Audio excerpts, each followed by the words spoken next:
Polka. Chaque photo a son histoire.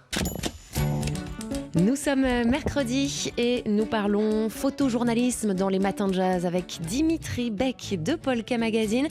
Vous revenez, Dimitri, sur une visite historique du président américain à Kiev pour le premier anniversaire de l'invasion russe en Ukraine.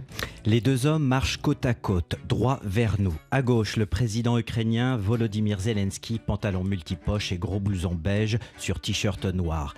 Les bras le long du corps, il est fidèle à sa tenue militaire qu'il porte en toutes circonstances depuis 1 an. À droite, le président Joe Biden, lui, est smart.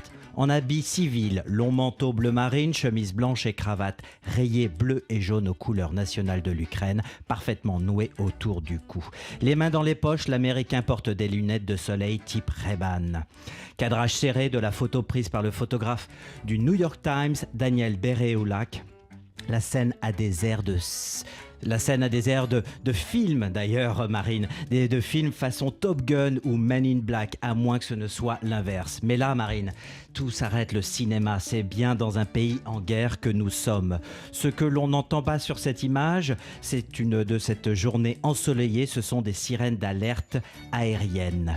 Par une journée donc pas comme les autres, aujourd'hui, ce lundi 20 février, c'était le jour des héros de la centurie céleste, destiné à commémorer les morts du mouvement Euromaïdan de l'hiver 2013-2014. Sur d'autres photos, on voit les deux présidents s'enlacer. Une visite donc pleine d'émotions.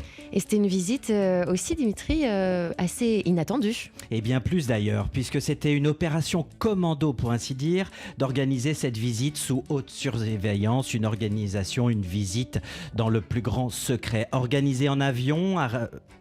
Le président américain est arrivé en avion en Pologne. Ensuite, il a voyagé en train de nuit pendant presque 10 heures. Les wagons étaient plongés dans la pénombre. Un déplacement complexe préparé depuis quelques mois. Une visite donc historique sans précédent où un président américain se rend dans la capitale d'un pays en guerre dont l'armée américaine ne contrôle pas toutes les infrastructures vitales, a précisé Jake Sullivan, le conseiller à la sécurité nationale et qui était du voyage. La délégation donc qui entourait le président était réduite.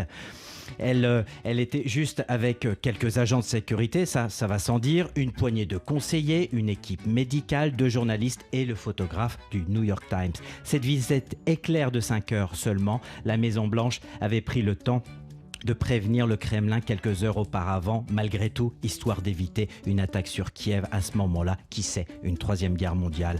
Donc cela contraste avec Vladimir Poutine, qui n'a, lui, pas rendu une seule fois visite à ses troupes sur le terrain. Biden, lui, s'est rendu à Kiev pour montrer le soutien de son pays, l'effort de guerre américain aux côtés des Ukrainiens. Le président Zelensky a même dit « Merci d'être venu, monsieur le président », à son homologue. 1 an après, Kiev tint toujours, la démocratie tient, a dit le président américain. L'Amérique se tient à ses côtés, le monde se tient à vos côtés. C'est tout ce que raconte cette photographie. Merci Dimitri. Dimitri Beck de Polka Magazine avec la sélection photo de l'équipe de Polka cette semaine et le nouveau numéro de Polka dédié à la couverture de l'Ukraine, justement avec cet anniversaire de l'invasion russe, sort demain. Polka. Chaque photo a son histoire.